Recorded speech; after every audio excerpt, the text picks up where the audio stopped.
Yo, what's going on guys, it's Anime One back here with another video, and today we're going to be discussing what if Naruto was taken by Jiraiya for 3 years, part 11, so let's begin the video.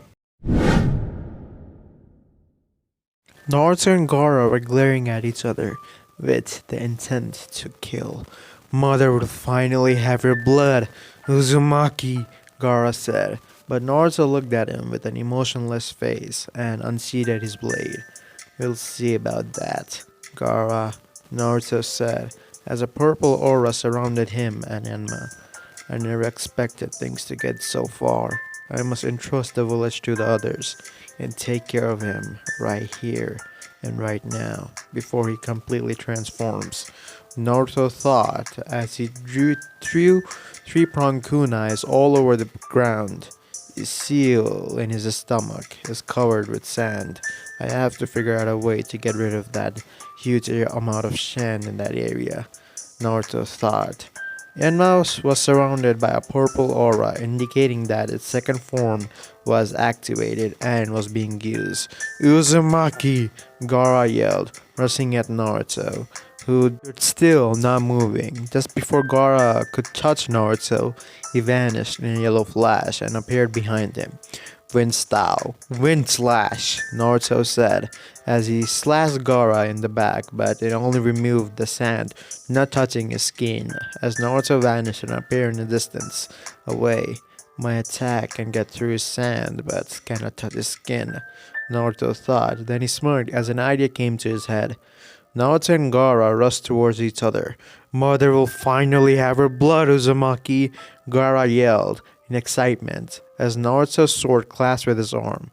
Gaara had a crazy smile and Naruto had a calm look on his face as Enma was once again surrounded in a purple aura.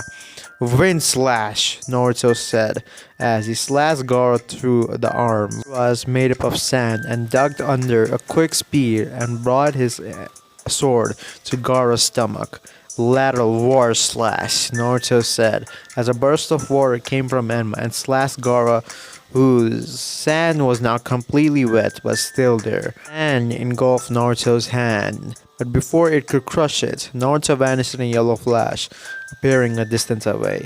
Temari, who was watching the whole scene with wide eyes, he's going toe-to-toe with Gaara and has the upper hand, she thought. It was already crazy that the Uchiha had defeated Gaara in his base form, but now the son of the fourth was beating Gaara when he was in that state. Naruto watched as Gaara's sand was heavier due to his water attack, but that was only the first step of his plan. I have to be careful about the next steps, Naruto thought, as he channeled wind chakra to his blade, but chakra was amplified when Enma started glowing purple. Enma will make my attacks twice as strong as before, and with my new move I can create and amplify with the help of Enma. I should be able to pull this off, Naruto thought. Naruto eyed Gaara carefully. Seeing his every move, Gaara rushed towards Naruto, who went through hand signs. Wind style, wind bullets, Naruto said, as he blew small bullets of wind towards Gaara, who simply dodged them all. Gaara put his hand forward and grabbed Naruto. What happened to all that confidence, Uzumaki? Huh? Gaara said with a sadistic smile as Naruto in Gaara's Shikaku hand and screamed in pain and dropped a three-pronged kunai, and once the kunai reached the ground, in a yellow flash, Naruto appeared in front of Gaara, as the Naruto that was in Gaara's demonic hand poofed into smoke. A shadow clone, Gaara said in surprise as Naruto under Gaara smirked and raised Enma. Wind style, tearing winds, Naruto said as he slashed Gaara across the chest and put his hand on Gaara's hardened sand and put a flying rising mark on him and jumped back. Gaara looked at Naruto, enraged.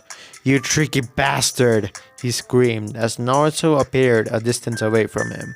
Now for the final blow, Naruto said as lightning started to cackle around his sword as Naruto disappeared in a yellow flash.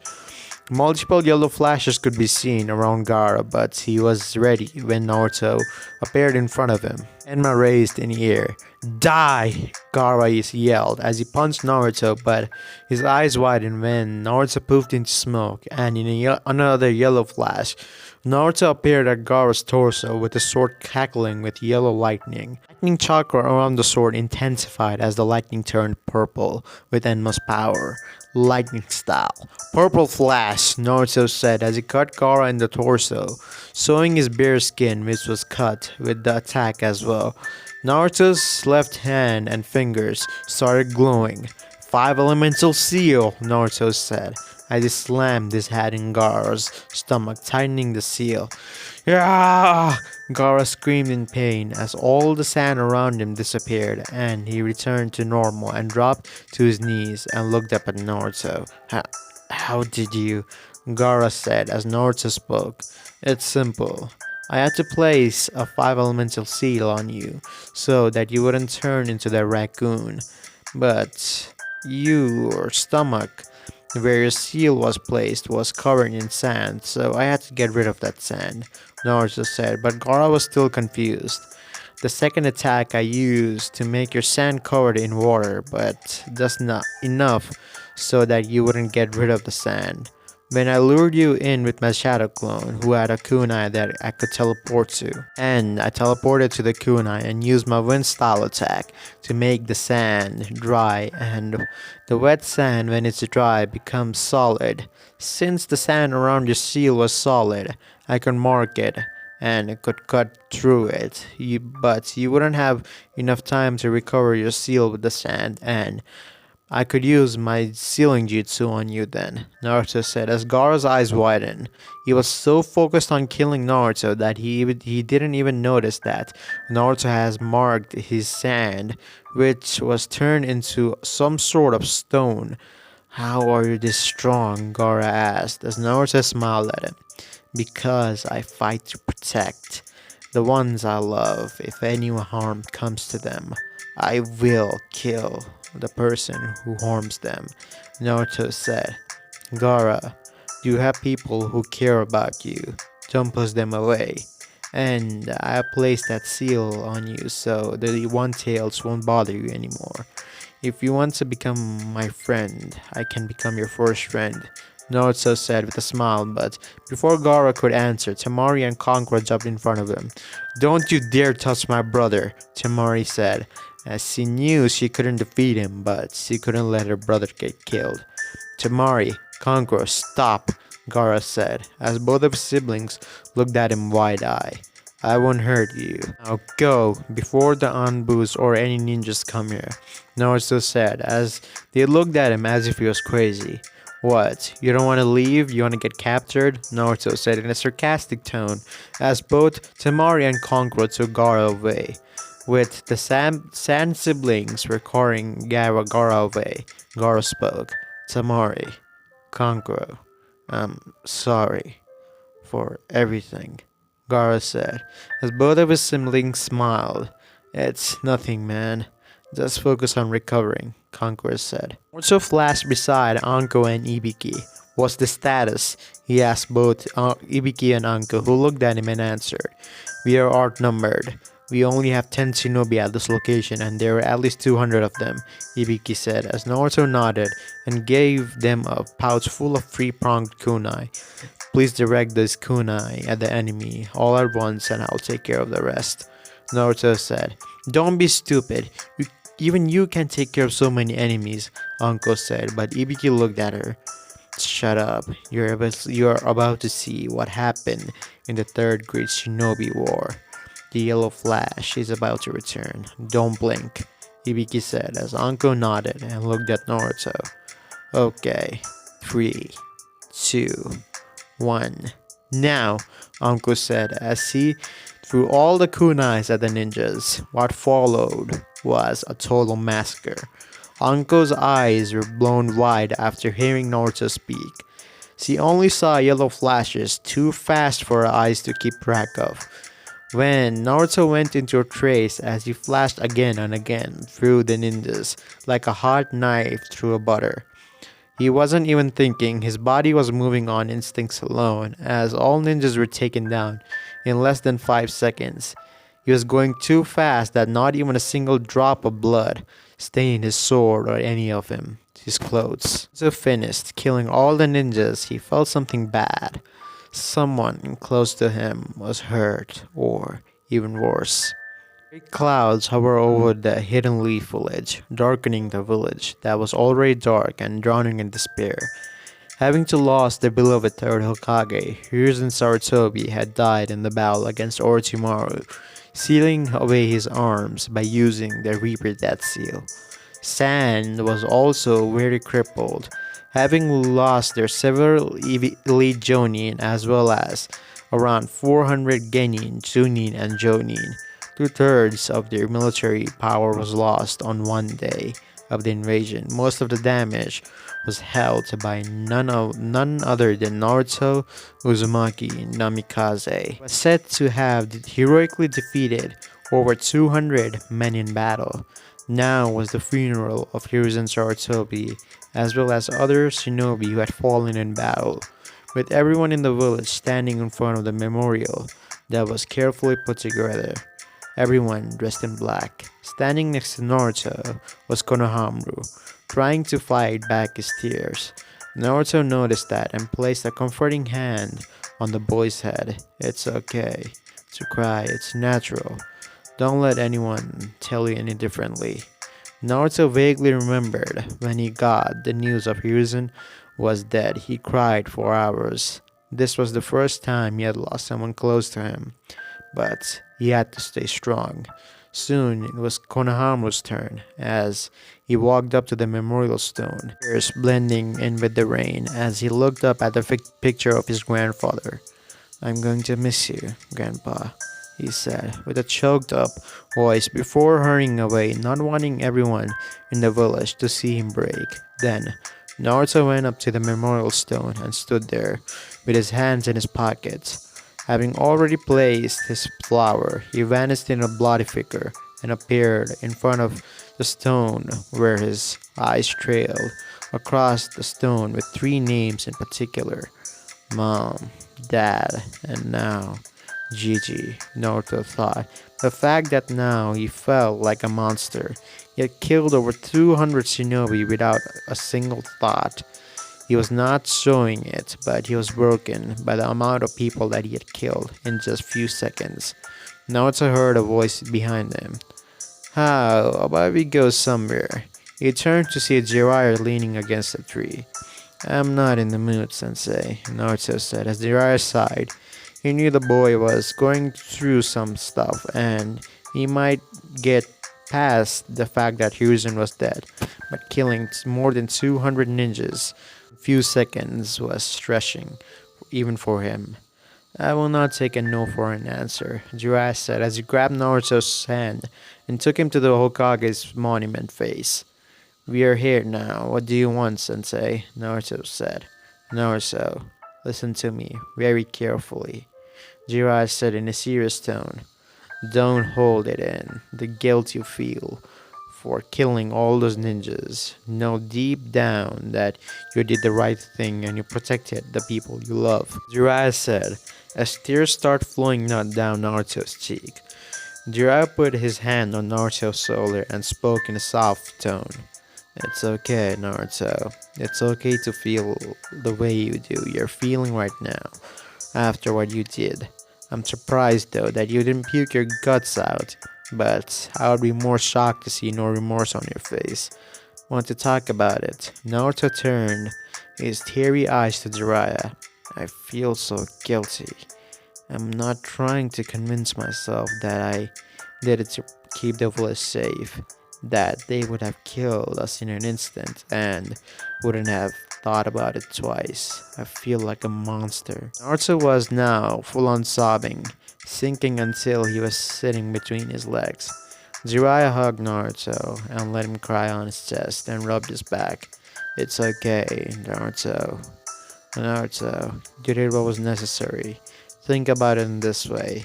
If you would have not killed all those sand and sound ninjas, how many leaf shinobi would have died that day? After a full minute of crying, Naruto broke the hug and wiped away his tears and looked at Jiraiya, who smiled at him, which caused Naruto to smile in return.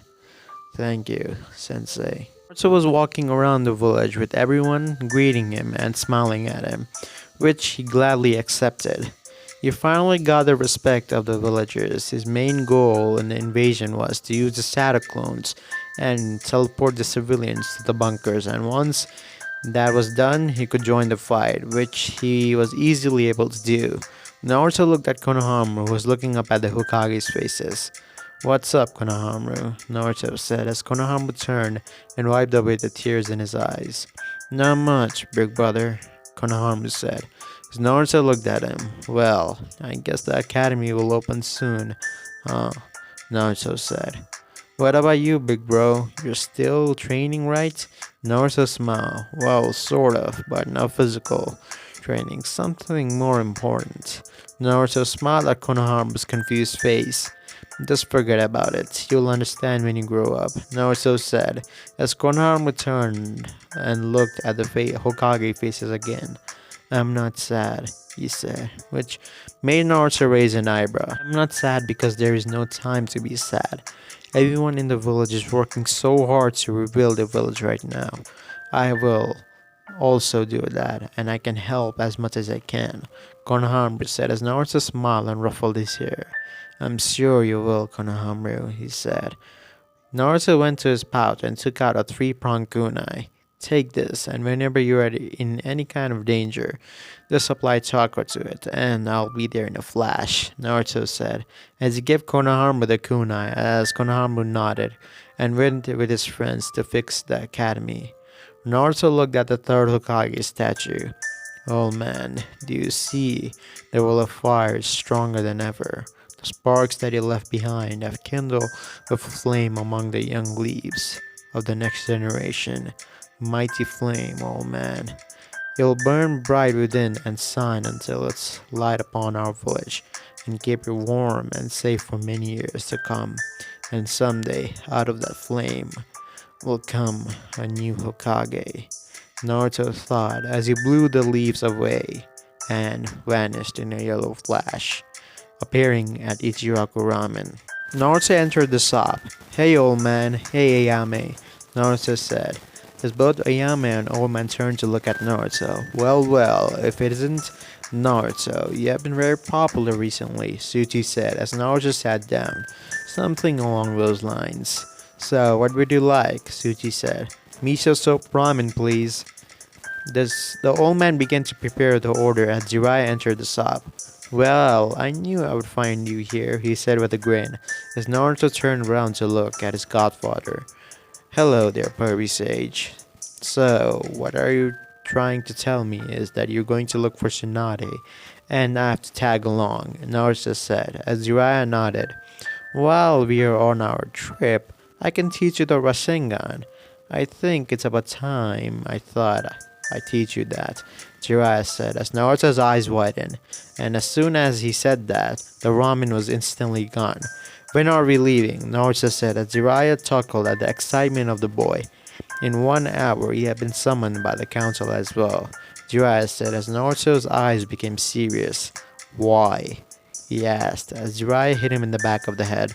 Don't be that serious, kid. Sensuru is the acting Hokage until we bring back Tsunade. He and I both were offered the position, but we both declined. Me because of my spy network, and Sensuru because of similar reasons, Jiraiya said as Naruto looked at him and vanished in a yellow flash, which made Jiraiya smile. Minato, Kushina, you would be so proud of what your son has become today, Jiraiya thought. At the council room, Naruto opened the door to the council rooms as he entered, as he saw Sensuru sitting in the Hokage seat, and all the other elders and the clan heads were not there. He guessed that this was not that important, that the clan heads had to be summoned. Honorable elders, sensei, what can I do for you? Naruto said as he bowed his head in respect. Sensuru was the one to speak. Well, Naruto, from your action in the invasion and the skill you have showed in the Chunin exams, me and the elders have decided to promote you to Sensuru paused to see Naruto's reaction a Jonin, Andrew said with a proud look on his face. As Naruto's eyes widened, if I may ask, why only me? Naruto said he knew for a fact the other Genins, like Shikamaru and Suki, also deserved the promotion to not to a Jonin, but at least a Chunin. Danzo decided to speak.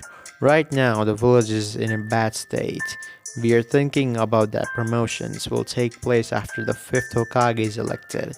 But you are a special case. With your skills are above most Jonins in the village, and it would be a shame to waste a potential as yours. Other promotions will take place after the fifth Hokage is chosen, Danzo said. Naruto looked at them and nodded as Sensor took out a black Jonin vest and gave it to Naruto, who took it. I'm very grateful to all of you here for giving me this opportunity, but I have to go. Jiraiya sensei and I'm going to find the fifth Hokage, Naruto said, as Senju and the elders nodded in approval, and he vanished in a yellow flash. 2 hours later, they had been walking for over 2 hours with short breaks in between.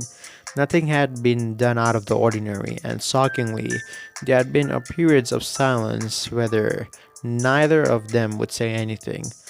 Opting to enjoy the silence, everything was good. Naruto decided that he should do something productive to pass his time. Hey, Sage, he called, gaining the other man's irritated attention. Without waiting for him to speak, he continued.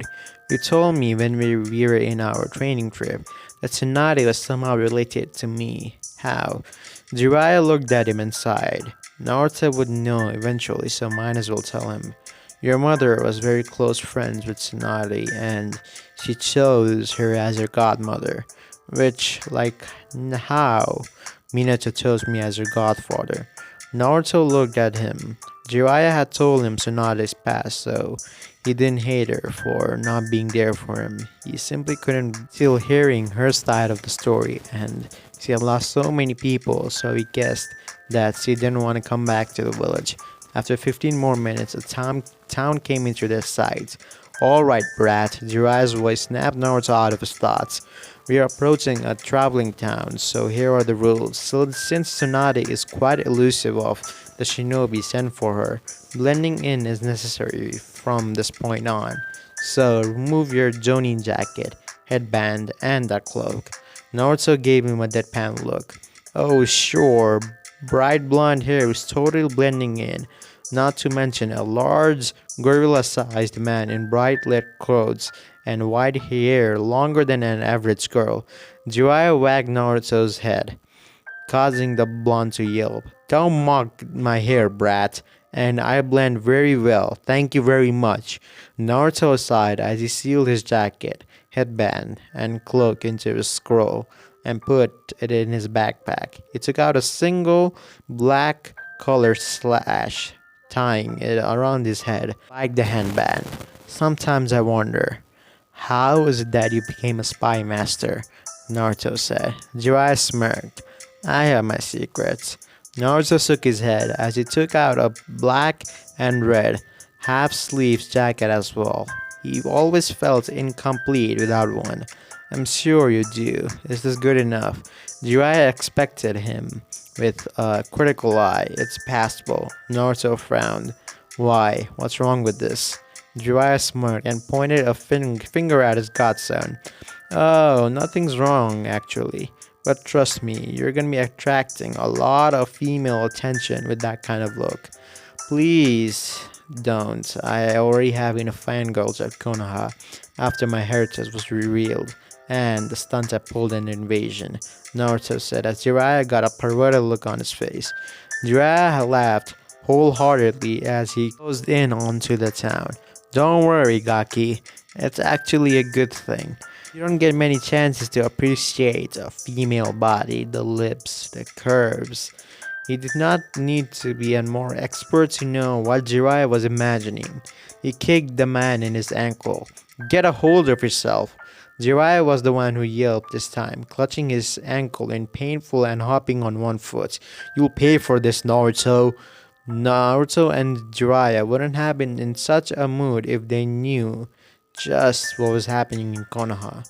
at Konoha after Itachi put Kakashi under the Tsukuyomi. Kakashi was barely standing as he gazed at the two missing ninjas. He was out of strength, breath, and chakra. He made a foolish mistake for looking into Itachi's eyes, and now he was done for. Just what the hell was that? Kakashi tried to analyze just how the hell did Itachi possess such a strong genjutsu. His eyes certainly did not have this ability. Itachi had called this technique the Tsukuyomi, a genjutsu of his design that was somehow connected to space-time, for Itachi had tortured him for over 72 hours in there, which in reality only a second had passed. He did not know how Itachi had did it, but it certainly had worked. Kakashi was out of the fight. He fell down to his hands and knees. No, I can't black out. Reinforcements will be here soon. Until then, I have to stall them. Why are you two here? Kakashi said. Kakashi wasn't surprised at all. While Asuma's and Kurenai's eyes had widened by this time, it was no secret to the whole village who that was. Asuma muttered. So really, you really are after the cube inside Naruto, aren't you? The silence was more of an answer. Kakashi knew he had to stall them a little more. I know, you aren't the only ones. You are moving around, aren't you? The name of your organization. It's the Katsuki, isn't it? Itachi's eyes widened. For only a little, while Kisame had a more visible reaction.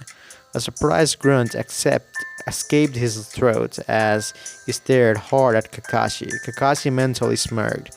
It was a good thing that Jiraiya had told him about the organization that was after people like Naruto. Kisame, take Kakashi with us. We don't need the other two. Kill them. Itachi suddenly ordered. The blue man grinned savagely.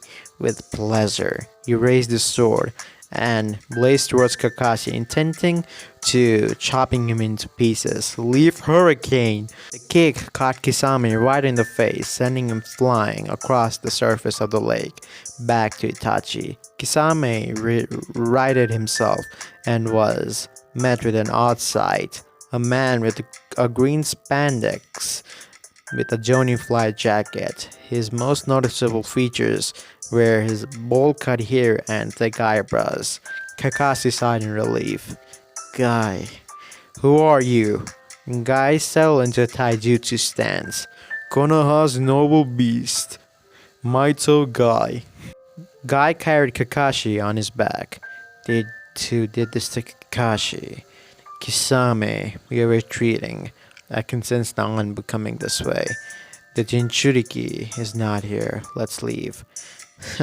They don't know how lucky they are, Kisame said as they both vanished. Naruto sighed in mild irritation as he spun his kunai on his finger almost lazily, sitting on his bed in the hotel room as he and Jiraiya had rented for the night. This was only supposed to be a small stop in town until Jiraiya had spotted a pretty young woman who had winked at him. Almost immediately, Jiraiya had waved him off to a hotel room for the night while he gathered some information. Naruto snorted. He knew damn well Jiraiya was falling after that woman from earlier like a lovesick puppy, and he thought that this was an urgent mission. Still, there was something that Naruto had noticed when the woman had winked at Jiraiya. First off, Jiraiya was not even that good looking. He was just an old man in his 50s. No sane young woman would know about Jiraiya's bank account, so what the woman did from earlier made no sense. Second, the woman was pretty. Pretty as an average of pretty.